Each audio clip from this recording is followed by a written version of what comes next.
Hey, Closet Busters, come on and gather around. It's time once again to kick down those closet doors of life. We're here to escape our BS, explore our fears, and elevate our self-expression. I'm your host, Rick Clemens, bold move expert and coming out coach, and I'm going to take you to the party, the pulpit, the wake, and back to the party of living your life uncloseted. So come on, grab hold of yourself and get ready to step out, step up, and step into living your truth as we explore more stories, tips, and tricks for living your life uncloseted. Now let's get to the show.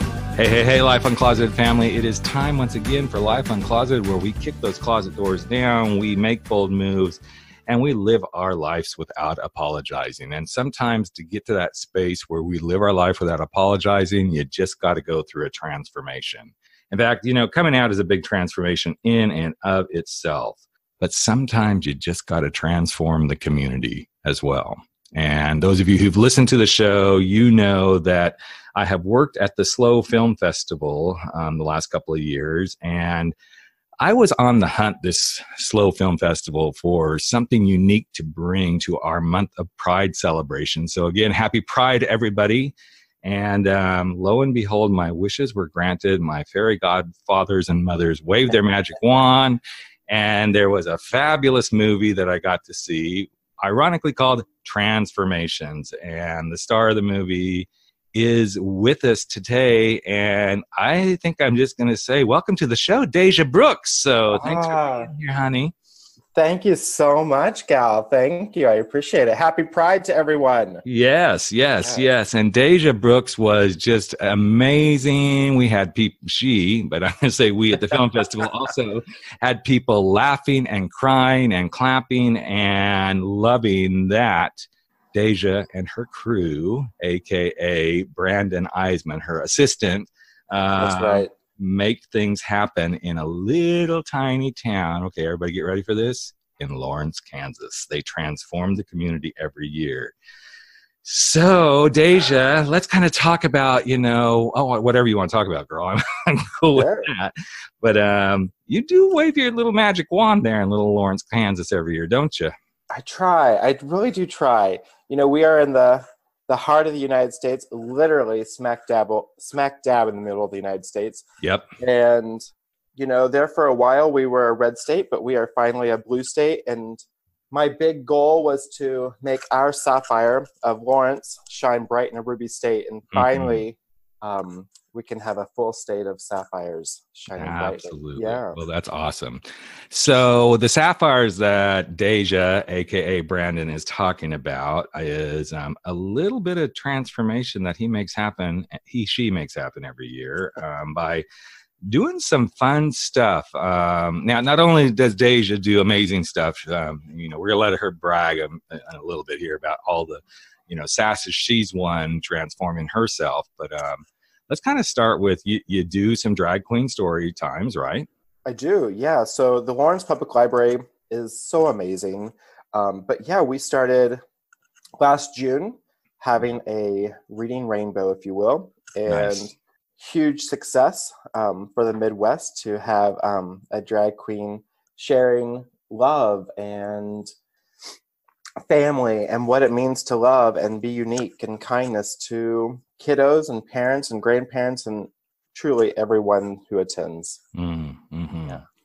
And that is a biggie. So I went to Oklahoma State University myself, so I know what it's like to be there in those middle states.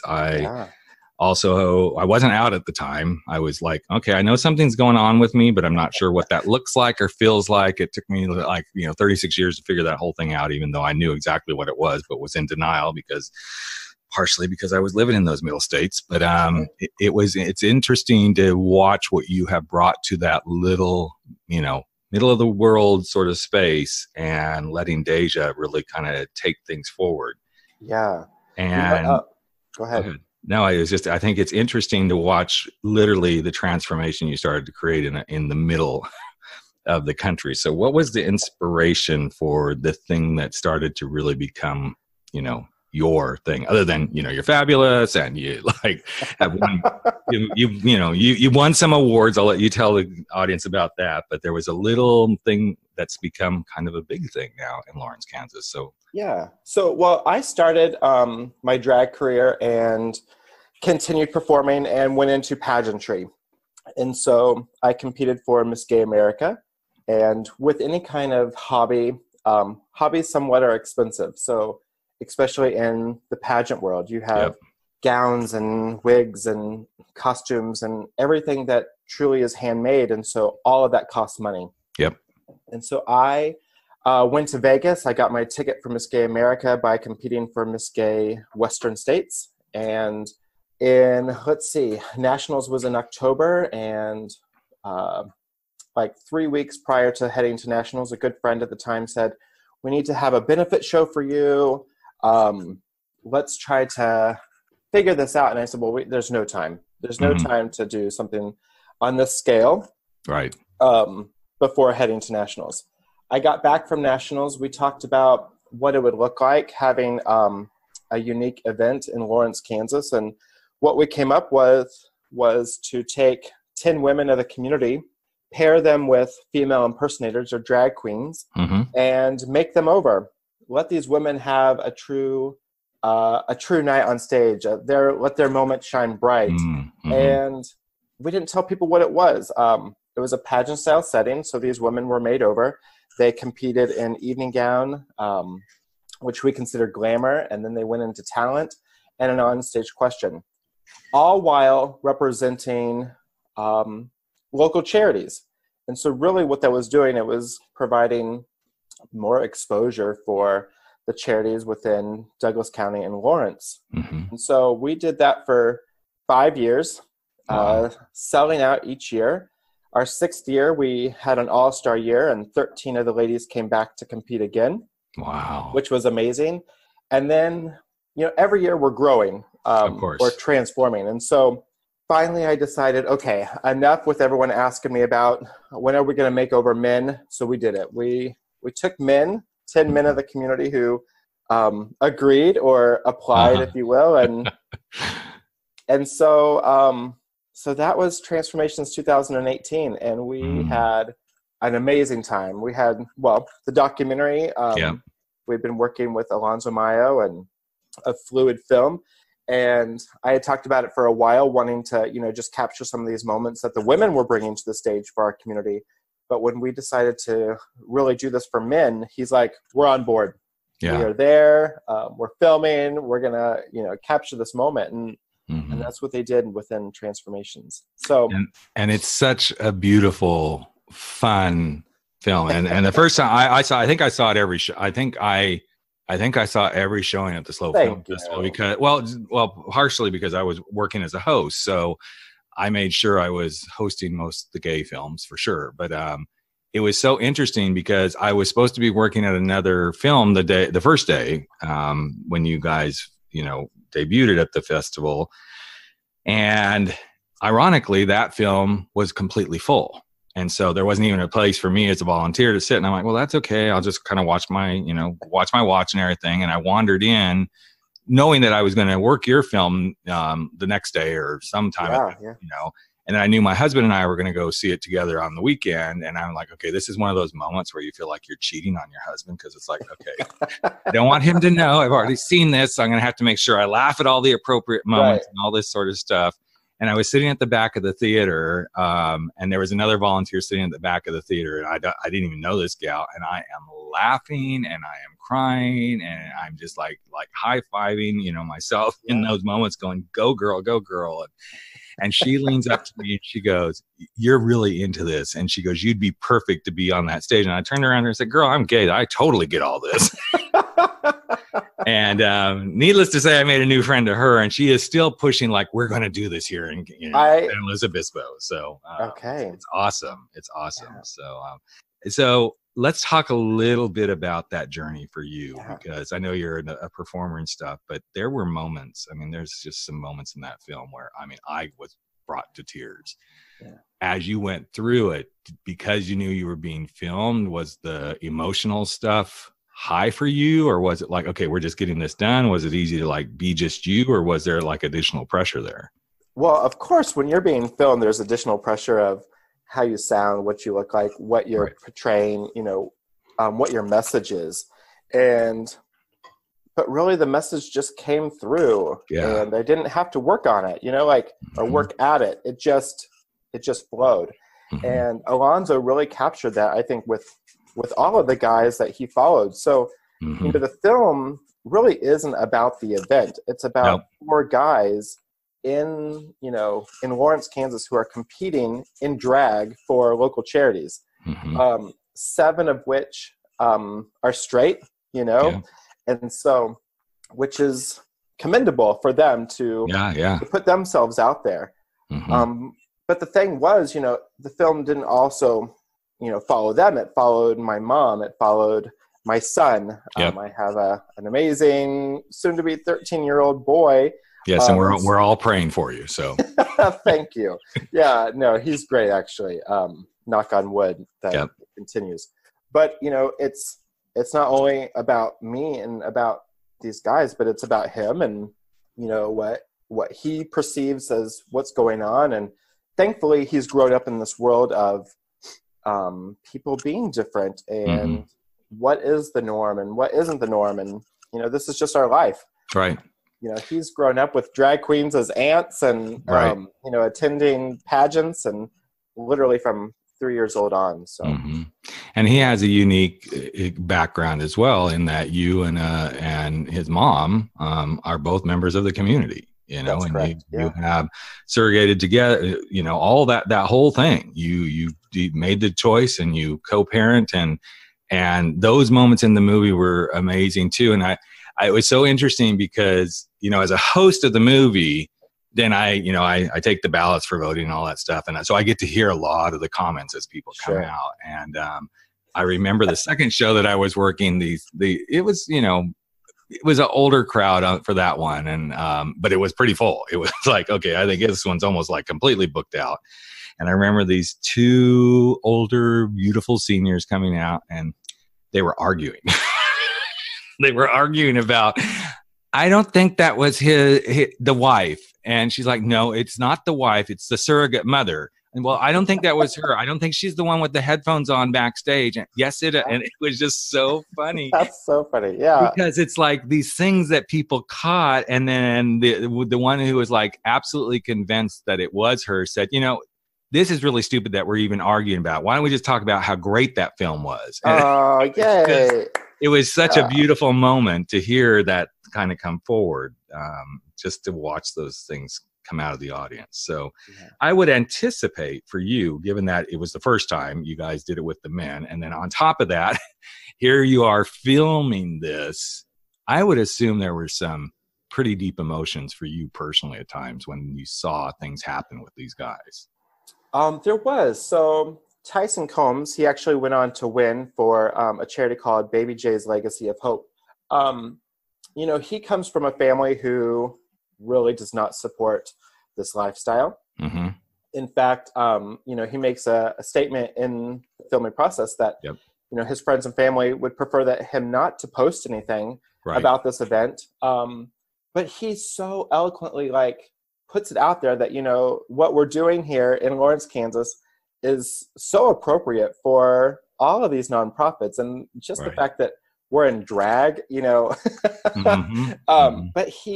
that to me, it was so moving. And when, I got to watch him do his, when they interviewed him, I was actually in tears because he understands why he's doing it. He understands this community. He understands why it's so important to even just put yourself out there, whether you're gay or straight, it doesn't matter.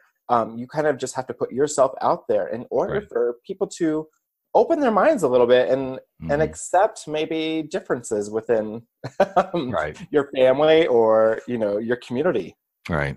And I think it's him. You would think after I saw this 3 times, I could remember, but I think it is he the one with the wife that was there with him in the changing room? Yeah. So his wife actually competed, Carrie.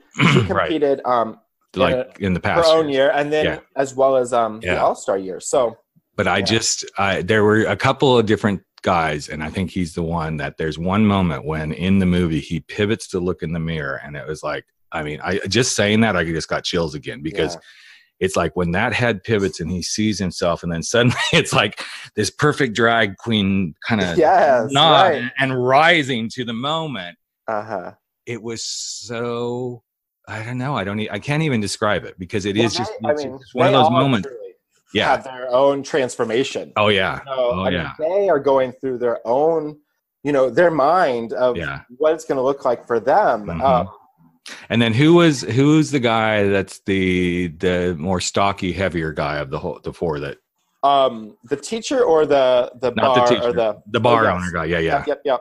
I have to say we're trying not to give too much away, because I don't know how some of you are probably never going to get to see this movie, so I want to give enough away like you go, oh my God, I'd love to see it. But I just remember how concerned he was about the strut on stage, and like, okay, I go to this point, I go to this, and then that girl, I mean, she just owned it when she came out on stage. It was so Matt Llewellyn. Matt Llewellyn is truly a favorite, a local celebrity, if you will. Yeah, I can imagine. But definitely just crazy, and will do anything for charity.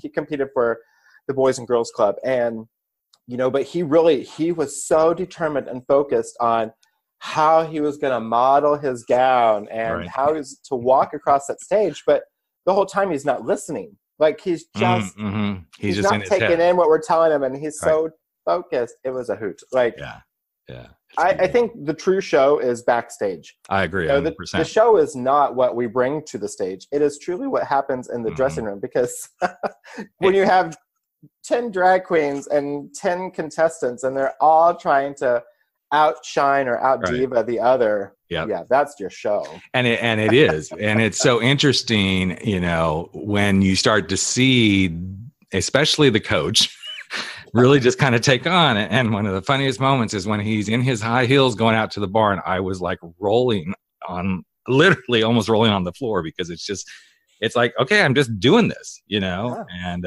it's such a beautiful thing. And I would imagine again too, that you kind of saw some stuff in these guys as they went through the experience, as they started to really see, I don't know, themselves, and then I know as I watched it, and again, as a life coach, I was really like, oh my God, this is such an amazing thing that could happen in such a beautiful way to help people like really move through a transformation in life, But was there something that stood out to you about any particular, and you don't even have to say their name, but some things that you saw about, oh my God, not only did they transition and transformation into these, but like something that they saw in themselves that suddenly popped out? I think the main thing that several of them took away was appreciation for themselves, appreciation for their spouse, whether it was a husband or a wife. Like these guys really just put it out there.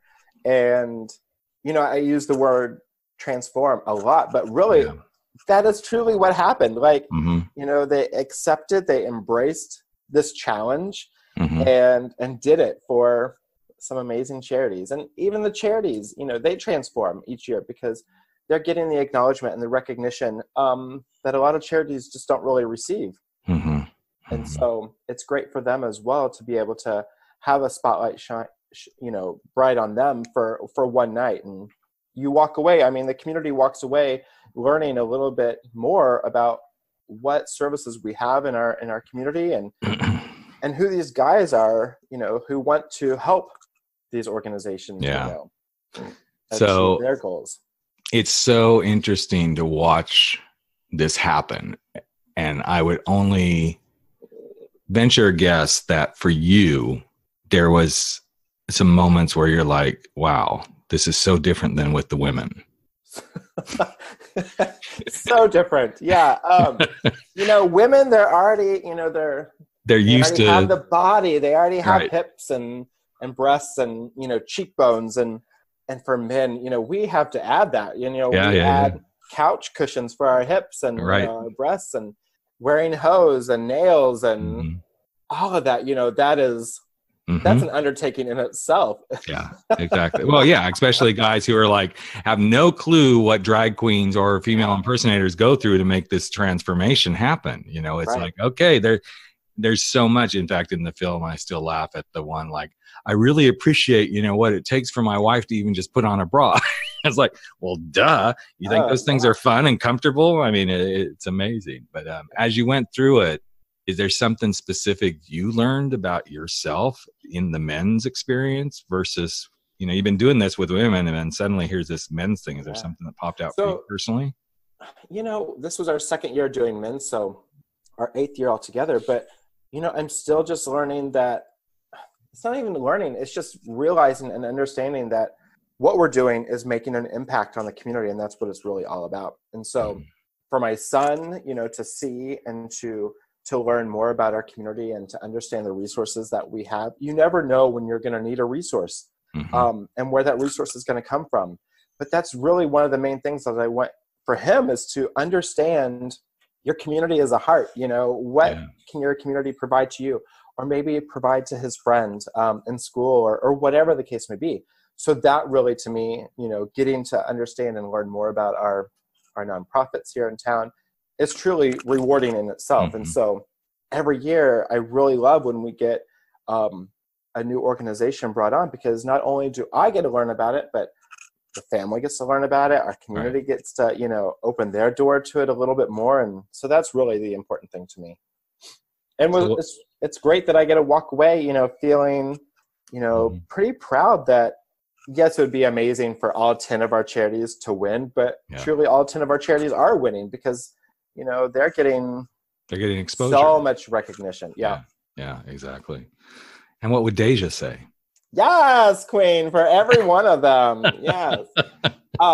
No, Deja is like, she truly appreciates the support that the community provides.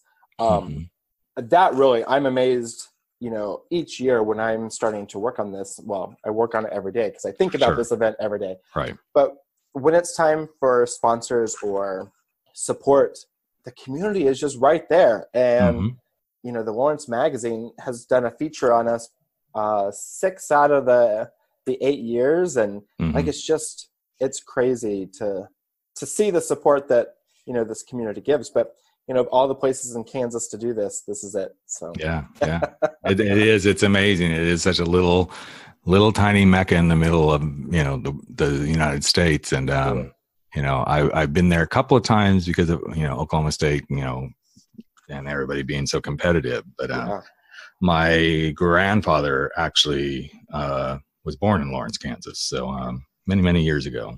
But, so what would you like to see happen next? I mean, there's so many things that you've got going with it, but if you were to say, I'd really like to see Transformations or the movie, whichever one you want to comment on, but what would you like to see happen next? Or anything in general? Like, I had no expectations with the film. Yeah. And so whatever happens with the film just happens. We were fortunate to go to Doc NYC. So, I attended that film festival. I got to go to SLO, which was amazing.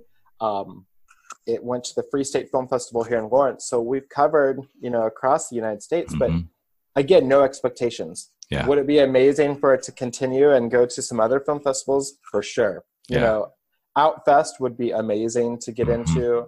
But I think just letting people see it, and I think just getting our story out there. And if that means that Transformations goes on the road, we talked, I think, briefly at the film festival, how cool it might be to bring Transformations to San Luis. And trust me, I keep thinking about it. I keep thinking about it. Like, trust me, there are people here that they're like, we're going to do this. And I'm kind of like, okay, we're going to do this, but this isn't just, we're going to do it. This, folks, I want them to really realize this is a concentrated effort. This is not like, let's just we're going to do it. And we do have a beautiful local organization called Slow Weirdos that I'm not personally trying to push this, only because I don't want to be that, oh, he's the gay guy. He's got some gay, name recognition out in the world. Yes, I will help with some of that, but I want to see that people are really committed to this, and that they really, they have to be completely vested. And I don't know that people quite get that yet. So yeah, I'm all for it. Anything to help anybody, and especially in this community, we have so many nonprofits in the 40-mile radius of here. It's amazing. And this community, this is the one thing that I know will happen with this community. If they bring it, they will support it, because that's how this community truly works. It is the most amazing fundraising community I've ever been in. And, I come from Southern California where, yes, there's tons of them, but there's something about, this smaller town community. We're only 40,000 population. It swells to 70,000 when the students are here for, college. Just like Lawrence. Yeah. Yeah, exactly. Yeah. But it's a beautiful space, and I know it would do really well. The thing that's challenging is, okay, let's get everybody on the same page, check the egos at the door. And if we're really going to do this, and the good thing is Slow Weirdos is a beautiful organization that they do a lot of stuff. So we've got the pillars in place as far as helping with the transformations and all that sort of stuff. It's just, people got to really, step up to the plate and say, we are committed to this and make it happen. So, I'm definitely on board to discussing this further. I think, I felt so welcome there, just being able to attend two of the screenings. And I left there thinking, wow, I actually feel like home. Mm-hmm. Like it really felt like home, because everyone was just so welcoming and gracious and supportive, which was awesome. I can tell you this, because you left on Friday. So Sunday morning. This Sunday, yeah. Sunday morning was a overflowing house. Oh, it was beautiful. And that's so awesome. I can tell you, having got to see every screening, that each one was beautiful, but man, Sunday morning, I mean, it was a knockout. People were you could just feel the energy as people were leaving. So great. Yeah. So it was really, really cool. Great. So what do you want? I would have been there, but I had the St. Patrick's Day parade. Yeah. That makes all the sense in the world. Yeah. So what would you like most for, well, I'm going to start with your son. What would you like most for him to take away from this experience of growing up in this unique world that he grows up with? What would you like him to take with him into his life? Well, I think he already has the platform and the base to accept people for their differences. Mm-hmm. And I really feel that he's already doing it now. He's already, showing his friends and opening minds to his friends and his teachers, about differences and people who are different. Mm-hmm. And I really just hope that continues for him. I feel like, he's a well-educated young boy who's smart, and he gets it, and he's supportive of all walks of life. And I just hope that really that continues for him in the future, which I think it will. Yeah, I think so. Just watching the segments in the film of him and how he shows up, you can definitely see it. So he's a part of the GSA club at school, so he is definitely an advocate for everyone, which is amazing. That's awesome. Yeah. So if you could leave, you or Deja, either one, some words of wisdom for our listeners about transforming life and transforming communities, what would be that wisdom you'd love to leave them with as we get ready to wrap up here? Yeah, I think the main thing is being true to yourself. Yeah.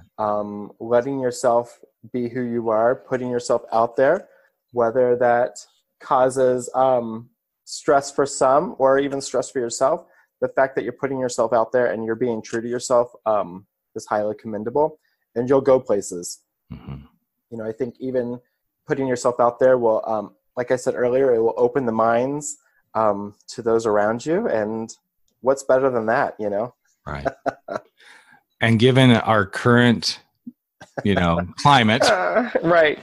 Yeah. I think that's like the biggest thing now. The open mind is a beautiful mind. The closed mind is one that just causes so much strife. Mm-hmm. And I wish, even as a gay, LGBTQ community members, sometimes I see that in our own community of, okay, we can't be this closed-minded, folks, because we're pushing for open-mindedness. Let's make sure we're walking the walk, talking the talk, and eating our own dog food at times. And exactly. At times, I don't feel like we are. I think I love that we get on our issues and we get on our platforms and all that stuff, but it requires a lot more. Yes, it does. It really requires a lot more. So, so awesome. So, all right. And so Deja, what does Deja have to say to kind of wrap things up as we get ready to waltz on off that runway and sashay away? Support. Get out there and support your local entertainers, whether they're drag queens, artists, musicians, whatever the case may be, is just get out there and support. We have so many talented individuals out in, every community that just being there and providing some applause makes a world of difference. So get out and support, whether that's those entertainers or your nonprofits. That's great. That's great. Well, thank you for sharing with us during Pride season. And again, thanks to you and to Alonzo for a beautiful film and showing us a way to really transform lives and the beautiful stuff that you have done to help your own community, which becomes a map and it becomes a mirror for us to reflect on and what can be done. And who knows, we may make this happen very soon in our little community here in San Luis Obispo, California. So fingers crossed. You never know. You never know. So, well, thanks again, Brandon. Really appreciate it. And everyone stay tuned because we've got more Pride stuff coming up. Next week, we're going to talk parenthood and what it means to be gay parents on Life Uncloseted during our Pride Month celebrations. So take care, everyone, and keep listening, and we will catch you in just a week. All right, there you have it. Another episode of Life Uncloseted has come to an end, but that's okay. We're going to be back in just a couple of days sharing more stories, tips, tricks, and wisdom for helping you live your life uncloseted. And you know what? You can share too. Just take a few moments if you like and if you believe in this podcast and share it with someone you know today. Share it from your phone, go share it on iTunes, Stitcher, wherever you are. Maybe even give us a rating and review because you know what? It's all about the planet living their life uncloseted. I'm Rick Clemens, host of the show and the guy who helps you make those big, bold moves. And I hope you never stop stepping out, stepping up, and stepping in to living your life uncloseted. Catch you real soon. Take care, everyone.